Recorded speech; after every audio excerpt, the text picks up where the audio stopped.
అయ్ బాబోయ్! మా అమ్మ ఈరోజు కూడా ఉప్మా చేసినట్టుంది. ఆ ఉప్మా తిన్నానంటే ఉన్న బ్రెయిన్ కాస్త దొబ్బుతుంది. ఎలాగైనా ఇక్కడి నుంచి ఎస్కేప్ అయిపోయి మనము పక్కింటి రీనా వాళ్ళ ఇంటికెళ్తే అక్కడ వాళ్ళమ్మ ఎంచక్కా చికెనో, మటనో చేసుంటుంది. మనం తిని బాగా తేపచ్చు. ఆయ్!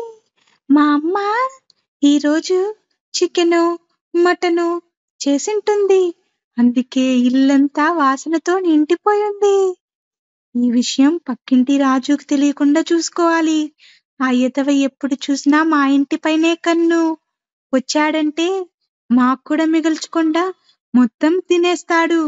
తినడమే కాకుండా ఒకటికి 10 సార్లు మా మూతిపైనే తేపుతాడు. ఎలాగైనా తప్పించుకోవాలి ఈరోజు. హ్మ్.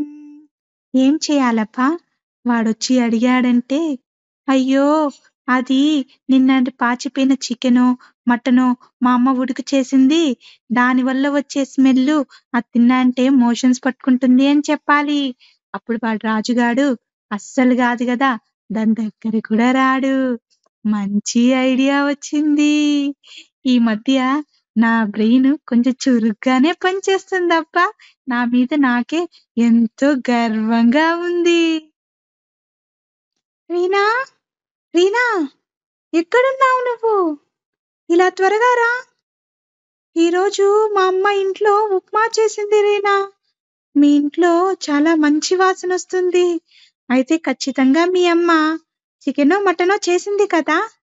ప్లీజ్ నాకు కొంచెం పెట్టవా? చాలా ఆకలేస్తుంది. తెల్లార్నించి నేను ఏమీ తినలేదు. అయ్యో! వచ్చేసాడు వీడు. ఇంకొచ్చాడా? వచ్చాడంటే మొత్తం కంచమంతా ఖాళీ చేస్తాడు. ఆ! ఎలా ఉన్నావు రాజు? బాగున్నావా? ఈరోజు మా అమ్మ ఏమీ చేయలేదు. నిన్న మొన్న మిగిలిపోయిన పాచిపోయిన కూరలుంటాయి కదా! అవి మాత్రమే వేడి చేసింది. అప్పటికి మా నాన్నగారు తిట్టారు. అవంతా తింటే హెల్త్ బాలేకుండా వస్తుందని. నువ్వు తినకు. నేను తిన్ను. ఓకేనా? మీ మమ్మీ ఏమన్నా చేసినప్పుడు నన్ను ఇంటికి పిలువు. మా అమ్మ చేసేది నేను తినలేకపోతున్నాను. ఓకేనా? నా మంచి ఫ్రెండ్‌వి కదా! సరే సరేలే రీనా. నేను జస్ట్ అడిగానంతే. ఉంటే తింటాను. లేకపోతే లేదు. ఆ దేవుడు ఈరోజు నా నుదిటి పైన మా అమ్మ వండిన ఆ ఉడకబెట్టిన ఉప్మా తినాలనే రాసిపెట్టున్నాడేమో! సరే అయితే. నేనక్కడికే వెళ్ళి ఆ ఉప్మానే తిని బతుకుతాను.